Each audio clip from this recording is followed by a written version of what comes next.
संजय जोशी का जो सीडी कांड सामने आया, और भी 2-3 लोग हैं। मेरे अपने शहर में एक सांसद रहे हैं जिनका भी सीडी कांड सामने आया, और ये कहा गया कि बीजेपी के ही बड़े लोग इस साजिश के पीछे थे। तो मुझे कोई भी सही जगह ध्यान नहीं जाता, नहीं तो मुझे ऐसा लगता है कि सुभाष चंद्र के पास, जिस तरह से अमेरिका के पास या तो एप्स्टीन फाइल के रूप में या किसी और रूप में नरेंद्र मोदी जी की कोई दुखती रग है, उसी तरह से सुभाष चंद्र के पास भी कुछ होगी। क्योंकि अब आप ये सोचिए, अशोक भारद्वाज, नीलेश शर्मा, क्या हैं ये? दोनों ब्राह्मण हैं। और मैं उनके धर्म पर या जाति पर नहीं जा रही हूं, पर मैं ये बता रही हूं कि सरकार की तरफ पैरवी करते हैं ये लोग। तो वो जो पुरानी कहावत कि बीजेपी ब्राह्मण बनियों की पार्टी है, और यहाँ पर हम 2 जजेस को देख रहे हैं। बोलते हिंदुस्तान में तमाम दर्शकों का स्वागत है। इस वक्त देश में जो चर्चा है वो चर्चा इस बात को लेकर है कि अकाउंटेबिलिटी कैसे तय होगी। और ये चर्चा क्यों हो रही है? क्योंकि सवाल उठा है विदेश से, सवाल उठ रहा है अमेरिका से, क्योंकि वहां आरएसएस के चीफ मोहन भागवत है अमेरिका में और अपने प्रोग्राम को लेकर हैं। और स्पीच एक सवाल एक रिपोर्ट के जरिए, यूएन की एक रिपोर्ट के जरिए आ रही है कि भाई जो भारत में रिलीजियस माइनॉरिटी है उन पर जो अटैक्स हो रहे हैं, जो पश्चिम बंगाल में चर्चेस पे हमले हो रहे हैं, जो मुसलमानों पे अटैक होते हैं, या दूसरी और माइनॉरिटी जो कम्युनिटी है उन पर अटैक होते हैं, उसकी अकाउंटेबिलिटी कैसे तय होगी?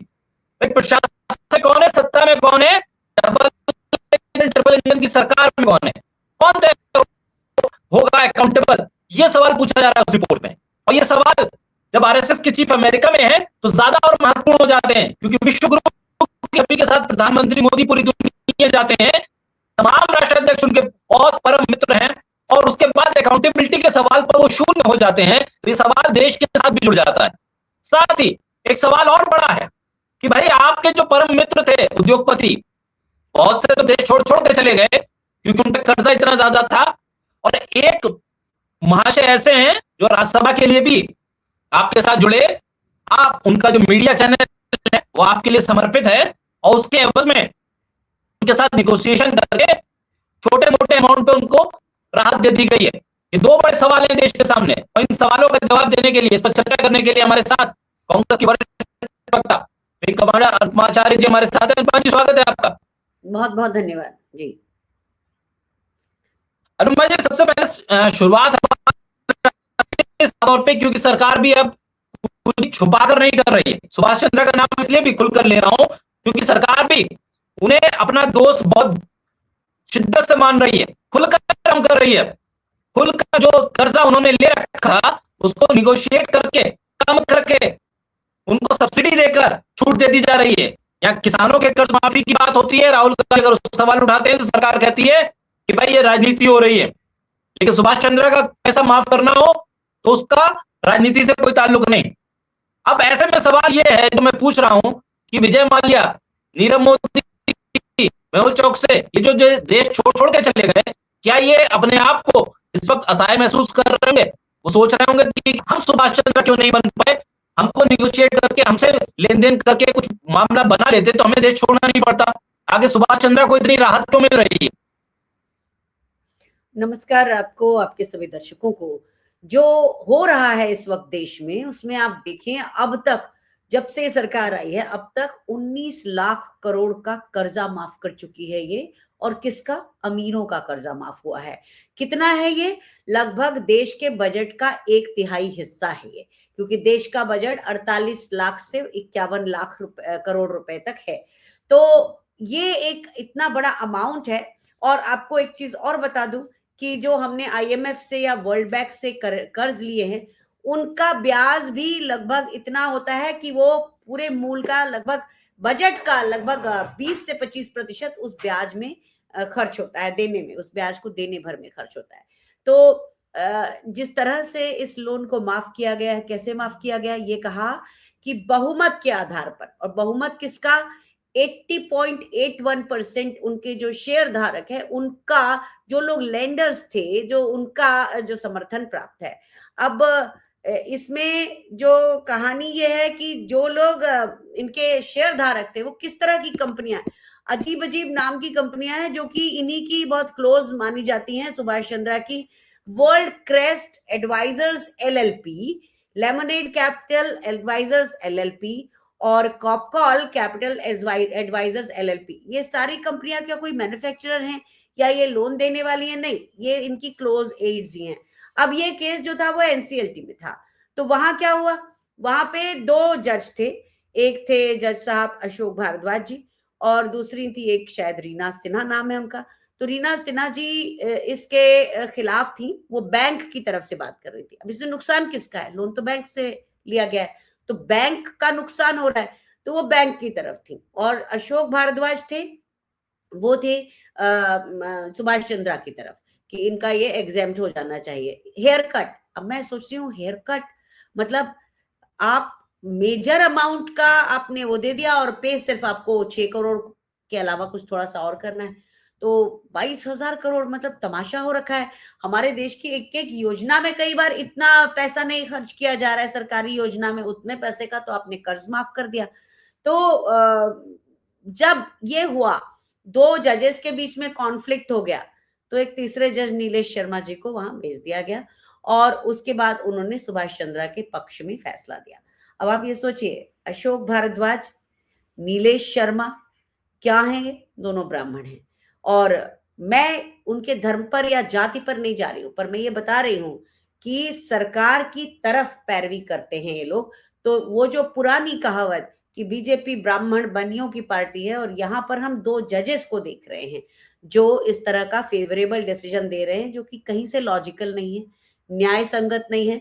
देश के किसानों का कर्ज माफ नहीं होता। हम आप कभी कर्ज ले लें, हमारी अगर कार के ऊपर हमने कर्ज लिया है, तो अगर हम ईएमआई नहीं चुका पा रहे हैं तो आएंगे बैंक के नुमाइंदे और आकर वो हमारे घर से कार उठा ले जाएंगे, गुंडागर्दी भी करेंगे और भी बदतमीजियां करेंगे।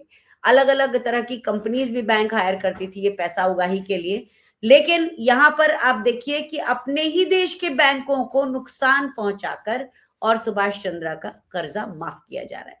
तो ये समझने की बात है जनता के लिए खास तौर पे कि किस तरह से किसी तरह से भी जनता के तरफ की सरकारें नहीं चल रही हैं। इस वक्त जो सरकार है वो पूंजीपतियों की सरकार है, वर्चस्ववादियों की सरकार है। जनता के मुद्दे उनके लिए कतई इंपॉर्टेंट नहीं है। उनके लिए किसी भी करोड़पति का कर्जा माफ करना या ऐसा व्यक्ति जो ऑलरेडी एस्टेब्लिश्ड है, जो उनके पाले में रहता है हमेशा, ऐसे लोगों का कर्ज माफ करना सरकार की पहली प्रायोरिटी है। मैं यहाँ एक चीज और जोड़ूंगी, आज से कुछ साल पहले, मेरे ख्याल से 5-1 साल पहले की बात है, बहुत सारा इसी तरह का बैड लोन हो गया था, एनपीए, नॉन परफॉर्मिंग एसेट्स हो गए थे। तो निर्मला सीतारमन जो हमारी वित्त मंत्री हैं, उन्होंने एक बैड बैंक बना के उसमें डाल दिया सारा कि भाई जो बाकी स्लेट है वो क्लीन दिखे, लेकिन वो भी कहाँ क्लीन दिख रही है भाई। कॉर्पोरेट तो उसमें से उधार लेते ही चले जा रहे हैं, ऋण लेते ही चले जा रहे हैं और वापस नहीं दे रहे हैं। तो बैड बैंक में मुझे लगता है, एनपीए वाले बैड बैंक में, जिसको 2 लाख या 2 लाख करोड़ के शुरुआत से शुरू किया गया था उतना अमाउंट से कि इसको हमें बदलना है, एनपीए से हटाकर इसको नॉन परफॉर्मिंग की जगह परफॉर्मिंग में डालना है, इसमें कोई हेयर कट देके कोई वापस कर दे। वहां चर्चा चल रही थी कि यहाँ तो इधर नया सिलसिला भी जारी हो गया है जिसमें लोन छोड़ दिए जा रहे हैं और वो बैड लोन में बदलते चले जा रहे हैं और सरकार एक नुकसान उठाकर भी इनका लोन माफ कर रही है। जी। अनुमा जी, सवाल यही जो मैं जिसकी शुरुआत भी मैंने की थी कि सुभाष चंद्रा से ऐसा क्या फायदा मिलने जा रहा है सरकार को, या जो तमाम जो सिस्टम है उसको, जो जजेस जो फैसला दे रहे थे, जो सबूत भी थे, जो तमाम चीजें थी, क्या फायदा मिलने जा रहा है कि भाई सुभाष चंद्रा का ये लोन इस तरह से हैंडल कर दिया गया, इस तरह से उनको पूरी तरह से सब्सिडी दे दी गई, एक तरह से उनको राहत दे दी गई। वो ऐसा क्या काम करने वाले थे इसके लिए मजबूरी में सरकार को कदम उठाना पड़ा? क्या वो क्वालिटी जो नीरव मोदी, मेहुल चौकसी और दूसरे जो देश छोड़ के चले गए उनमें नहीं थी? सुभाष चंद्रा में वो क्वालिटी ऐसी क्या थी? एक बात तो ये कि सुभाष चंद्रा को उन्होंने बहुत दिनों तक राज्यसभा एमपी भी बना के रखा था। तो मुझे ऐसा लगता है कि सुभाष चंद्रा के पास, जिस तरह से अमेरिका के पास या तो एप्स्टीन फाइल के रूप में या किसी और रूप में नरेंद्र मोदी जी की कोई दुखती रग है, उसी तरह से सुभाष चंद्रा के पास भी कुछ होगी। क्योंकि आपने एक शब्द बोला, शायद वो हेयर कट बोला था, या आपने कहा था इनको सब्सिडी दे दी गई। अब मैं सोच रही हूँ सब्सिडी शब्द कितना अहमियत रखता था एक समय में। ये तो सब्सिडी कहाँ है, ये तो सरकार ने हाराकिरी कर लिया है। इतने 22,000 करोड़ रुपए का एग्जेम्पशन कोई देता है? मैंने तो सुना नहीं किसी देश में कोई ऐसा करता हो। मुझे ऐसा लगता है कि चूंकि मीडिया वाले व्यक्ति हैं, इनके पास आज भी एक मीडिया पूरी तरह से फुल फ्लेजेड है, और क्या उस मीडिया ने कुछ ब्लैकमेलिंग वाला कांड किया है? क्योंकि इनके यहाँ हमने कई बार देखा संजय जोशी का जो सीडी कांड सामने आया, और भी 2-3 लोग हैं। मेरे अपने शहर में एक सांसद रहे हैं जिनका भी सीडी कांड सामने आया, और ये कहा गया कि बीजेपी के ही बड़े लोग इस साजिश के पीछे थे। तो मुझे कोई भी सही जगह ध्यान नहीं जाता। नहीं तो इतना बड़ा कर्जा कोई माफ करता है क्या? अगर आपका कोई राज किसी और के पास नहीं है, तो कौन करता है ऐसा कर्जा माफ? देश की कीमत पर कैसे कोई कर्जा माफ कर सकता है? टैक्स पेयर्स के अमाउंट के कारण जो कर्ज आप तक पहुंचा है इन्वेस्टमेंट के रूप में या जिस भी रूप में, उसको कौन माफ करता है? तो इसलिए दिमाग एक ही जगह जाता है कि कोई ना कोई इनका राज, कोई सीक्रेट जो है वो सुभाष चंद्रा के पास है। इससे ज्यादा इस पर और कोई स्पेकुलेशन नहीं किया जा सकता।